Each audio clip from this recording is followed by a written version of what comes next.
Birds are an interesting animal group. Most of them have feathers. They have hollow bones in most cases so that they can fly. They have a tenacious appetite for insects, berries, and other food so that they can survive. But one of the things that unifies birds almost universally across the world is that they build nests.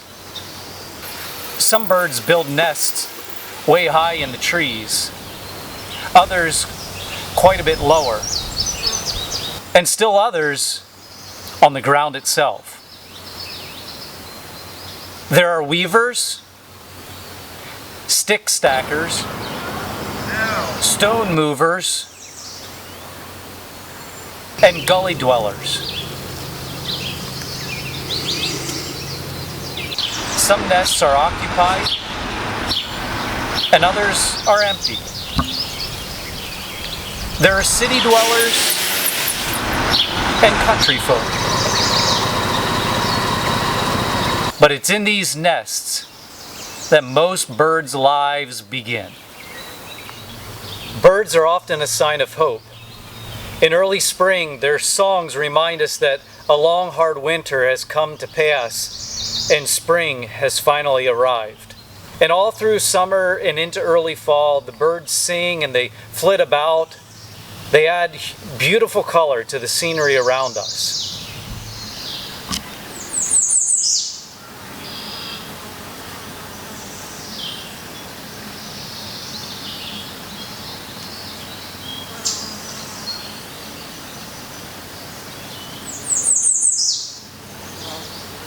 And even in the winter, though many of them head south, there are still many that stick around in the northern parts, especially here in Pennsylvania, and become a beautiful feature with the backdrop of snow and the drabness of the trees that have lost their leaves for the year.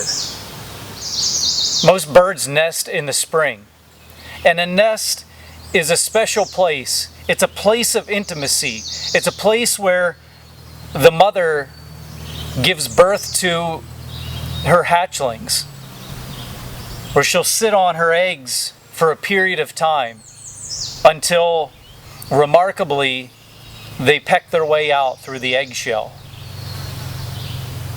This place of intimacy where oftentimes the mother bird, and frequently the male bird also joins in, is the place where a bird first learns how to eat. It's a place where a mother can spread her wings in the storms of rain and blowing wind. It's a place where, usually hidden out of the way, high in a tree or in dense vegetation, predators can't see and often can't get to. And so it's a place of safety and protection for the little nestlings. A nest is also a place where young birds begin their flight lessons. And after all, with the exception of a few birds like penguins, birds fly. That's what we think of when we think of birds. And so oftentimes, the parent bird will actually give a little nudge when the time is right to teach those little fledgling birds how to fly. There are some crash landings, but it's an important lesson to learn because flight is the primary way that birds escape danger. Birds, and to a lesser extent, their nests, are found prominently in the Bible. Sometimes these nests are referred to as places of safety, where a bird can hide out, sometimes on the cliffs where there are rocks and predators can't get to it. Often eagles are referenced when nests are mentioned in the Bible. This is to show an eagle, a very powerful bird, a sign of protection. And oftentimes this is an image of God Himself. In other places, we see that birds actually are mentioned because they don't seem to have a lot of value, especially bird varieties like sparrows. And yet it's illustrated time and again that God cares for even those animals. It's an illustration of his deep care for every single one of us. Psalm 84 actually mentions two different kinds of birds, and it talks about their nests. Let's read it together. How lovely is your dwelling place, O Lord Almighty! My soul yearns, even faints, for the courts of the Lord. My heart and my flesh cry out for the living God. Even the sparrow has found a home, and the swallow a nest for herself, where she may have her young, a place near your altar, O Lord Almighty, my King and my God. Blessed are those who dwell in your house. They are ever praising you. This passage describes the longing that those who fear God and worship him, those who are followers of Jesus Christ, desire to be in God's presence. In this case, in his temple. Now the temple no longer stands in Jerusalem. The New Testament refers to the temple of God as the people of God, with Jesus Christ as the head. But this is a song that would have been sung by Israelites, the Jewish people, as they would make a pilgrimage up the hillside into the city of Jerusalem where the temple stood. They would have done this to celebrate one of the festivals, to worship God, to remember how he had worked in the past, and to consider his purposes during the present and into the future. And the description here is very vivid. The willingness to faint, to actually be in God's presence. Describing the loveliness of dwelling with God.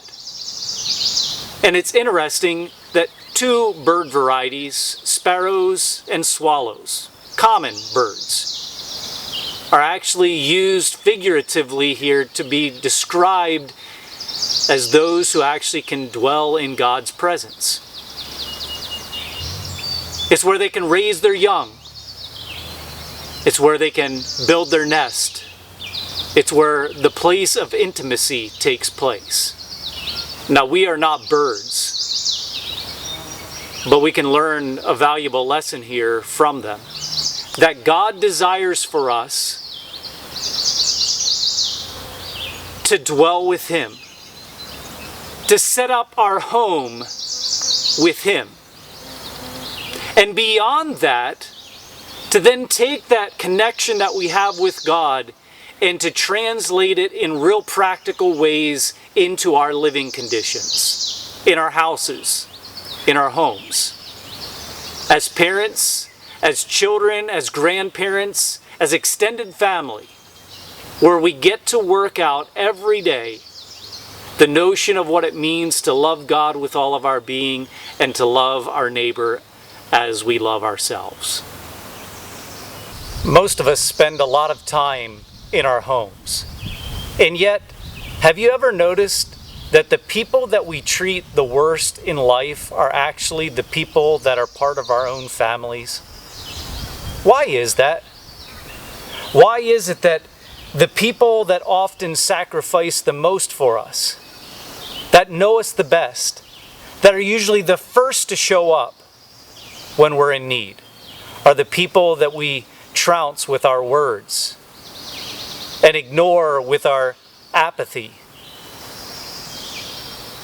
and send the message that you don't really matter that much in my life. Consider your family life right now, your home. Is it a place of order? A place where you've transferred that dwelling with God into every corner and crevice of your actions and your words, especially with your family? Or is it a place where chaos reigns, where fighting and bickering take place, where people are trying to one-up one another rather than work together, where there's no clear vision of what you can accomplish as a family for God's greater purpose, for His kingdom. I'm convinced that whether you're a single person or you live in a family of 20 people, that God has a specific purpose and plan for you to accomplish in your life. And it's really difficult to accomplish those purposes, to be obedient to God in those ways, when we can't get past the hostility that we have toward one another. It's really difficult to extend that to other people when we don't practice it with the people that we know the best. Maybe right now is a time to pause and to confess to God that you haven't been treating each other appropriately. Because a home is an intimate place, a place that should be safe, a place where love is expressed in noble ways, a place where dreams that come from God become realized as you work together, because you can accomplish more together than your parts of your lives alone.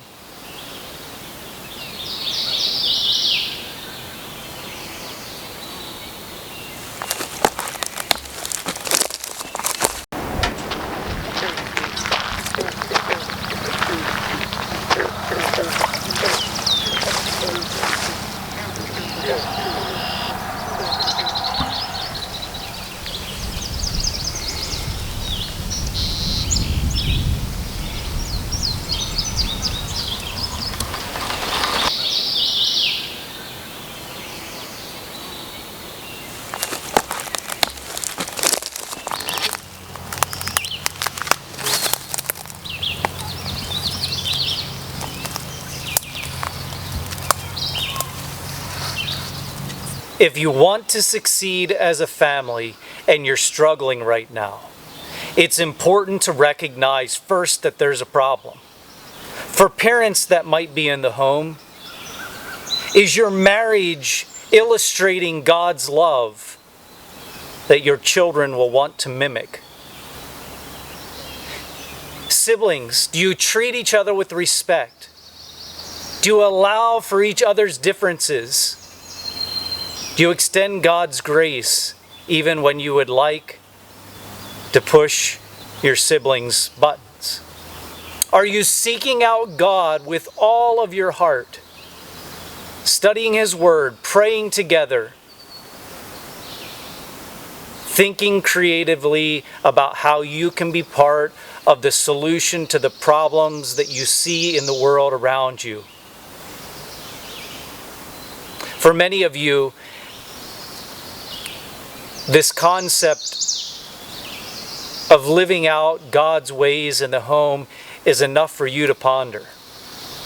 Perhaps that's all the farther you go in this video, at least for today. But I want to press a little bit further. I want to consider beyond that. Because while the home should be a place of intimacy and love and hope and peace, it goes beyond that. In Matthew chapter 23 and also in Luke 13, Jesus is seen reciting an important message about Jerusalem. It's a message for all of Israel. And for those of us who are Christians and grafted into the nation of Israel through Jesus Christ, it's a message for all of us. And this is what he says.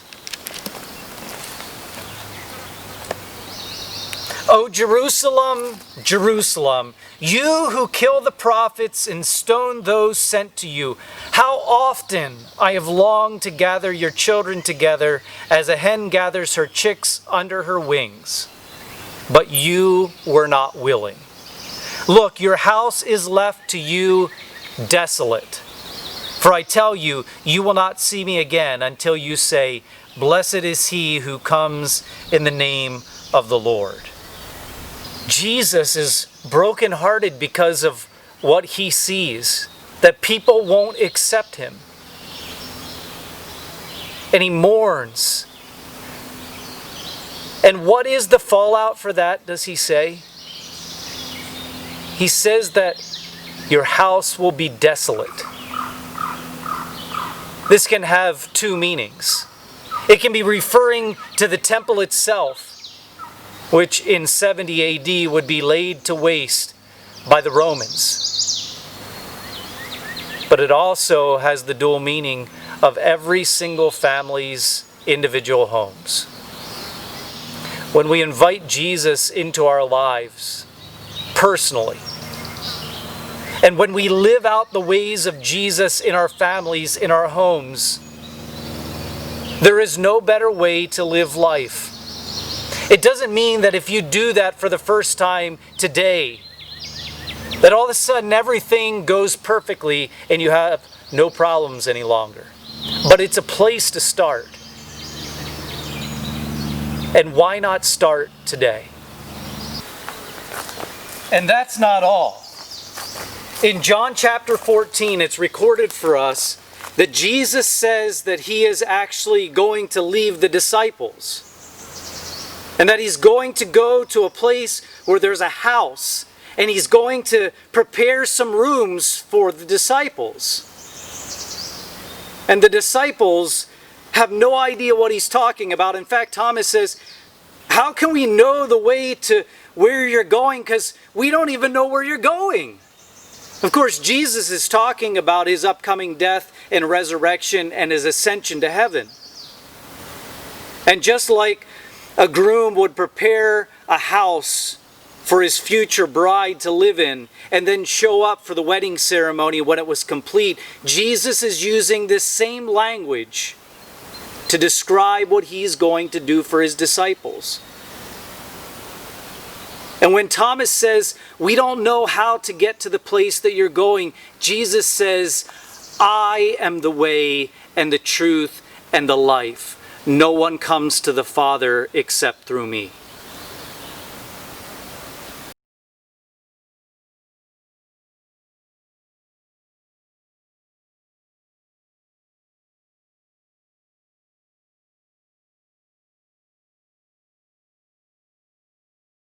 So we started with birds in the temple in the Old Testament, thousands of years ago, right up to the moments of the present and life in our homes. And what are they like? We thought back to Jesus and what he considered as he mourned Jerusalem and all of Israel, and all those in the past, present, and future who would reject him. But he holds out for every one of us that gift of home. Some days in this messed up, broken world, we really feel like we're a fish out of water. And that's because while we still have important things to do, and this lifetime is really incredibly important, that sin separates us from God. And it's only when God sets all things right, when Jesus Christ returns, and we dwell with him forever, that we will finally really be home. I hope that you're ready to go home, whenever it is that God calls you. God bless you this day and always, as you wrestle with who he is, what he has planned for you, and what your family can do to honor him.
But this is a song that would have been sung by Israelites, the Jewish people, as they would make a pilgrimage up the hillside into the